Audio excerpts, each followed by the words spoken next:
This video is the first in a two-part series of how I've used AI to shape my marketing strategy. Let's start with a quick note on the tools I'm using. I'm using the paid version of ChatGPT for this series. You can of course start with the free version, which will certainly introduce you to the capabilities of AI and help you decide on whether to move to the paid version. Now there are other models out there.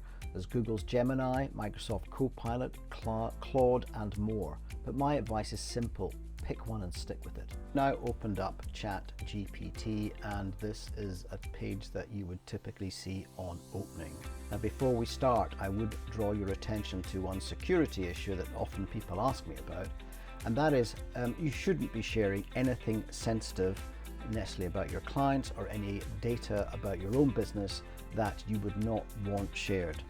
There is a belt and braces approach, however. If you go up into the settings down here and go to data controls, there is an option to improve the model for everyone.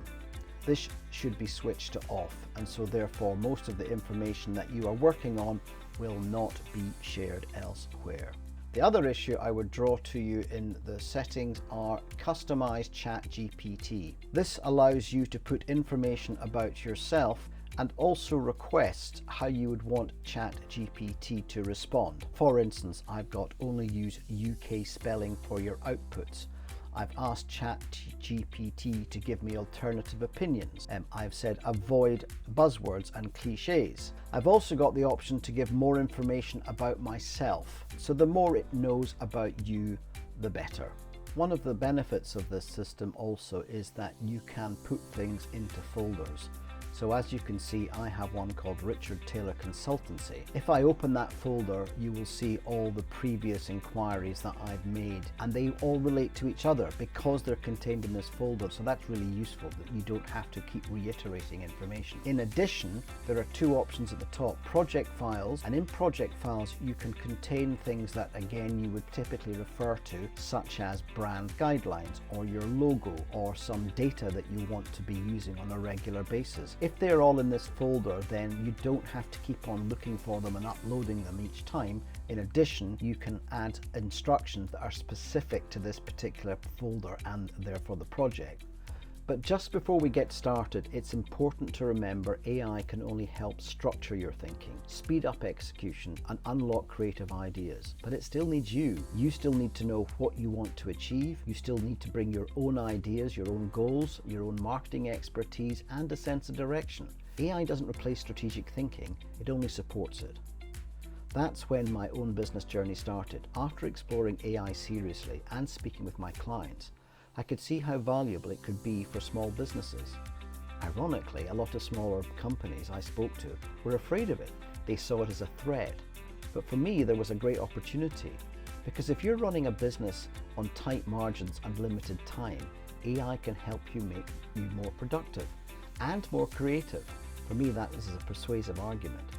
So I decided to change my own business model and focusing on marketing with AI on SMEs. My first question: who are the buyers? I concluded that there were two likely buyers in a small business: the business owners and managers, as they could see the benefits of efficiency and productivity gains, and the marketer, who could see the productivity and creativity benefits of AI.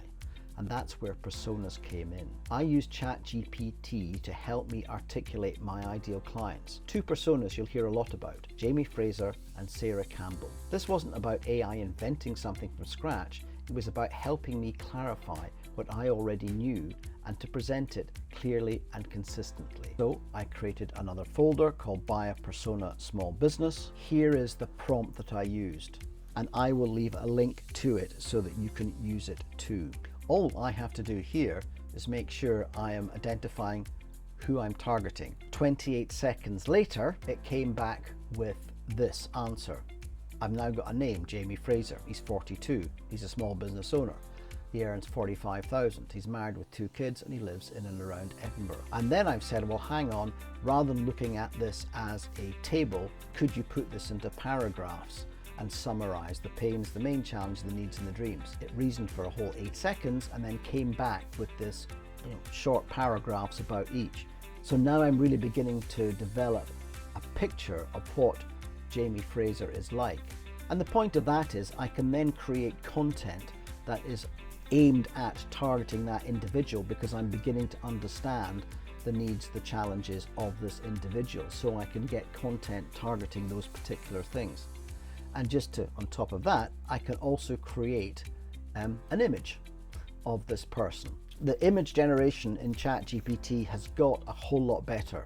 And actually, if I did this exercise again 3 months later, it would be better still. The one thing I would say, you have to refine it. Like it, you give it another request, and you go on and you give it another specific instructions, and then we'll get rid of the coffee cart, etc. And then you can get to maybe a position where you're actually quite happy. That is something you just do have to play with. I've then said, right, I've got my second persona. So all I'm doing is I'm taking the same prompt, and then I'm just adding the different characteristics. In this case, it's a small business marketing manager of a small business based in Scotland. Same exercise, and we get the same output. And now we're dealing with Sarah Campbell, who's 34. And we can go through the same exercise of trying to create an image that we think is appropriate for this individual. This sort of thing used to take hours or require input from multiple people. Now with the right prompt, it takes minutes. Anyway, so that's part one, how I chose my tools, how I shaped my audience, and how AI helped me articulate it all faster. In part two, I'll show you how I use ChatGPT to build my strategy using the SOSTAC model, something I've used for years with clients and now with AI support. And if you're thinking about how AI could work for your business, drop me a message. Thanks.